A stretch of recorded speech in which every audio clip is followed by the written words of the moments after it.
It only costs 100,000 yuan to enter this prison, but if you can stay for a whole year, you'll get a 300 million bonus. There are no traps or monsters here. Instead, they serve Michelin 5-star meals. I sold off everything I owned just to get a ticket. Right after I signed the waiver, the staff knocked me out. When I woke up inside, I found a kind-looking old man sharing my cell. The place looked ordinary enough. I thought I had it in the bag.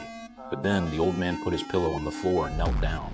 A loud rumble echoed and a platform descended from the ceiling stacked with food.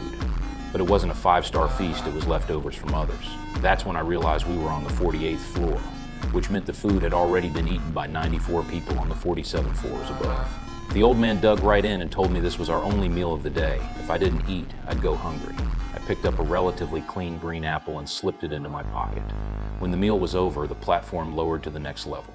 The old man downed some wine and even spit toward the floor below. I scolded him for it, but he said the people underneath would eat it anyway. He warned me to toss the apple down because if food stayed on our level, the room's temperature would rise until we were burned to ashes. He explained that every month inmates are randomly moved to a new floor. Last month he'd been on the 132nd level. I asked if there was any food down there. He said no, then grinned and pulled out a samurai sword, hinting that he'd survived by eating his cellmates. Luckily, we were on the 48th floor where the food was still manageable. A month later, on the day of the floor change, I woke up tied hand and foot. The old man told me we'd been moved to the 171st floor where there wasn't even a scrap of food left. He said I could maybe last a week without eating and then he'd have to take it from me. I couldn't break free, all I could hear were screams of fighting from the levels above and below.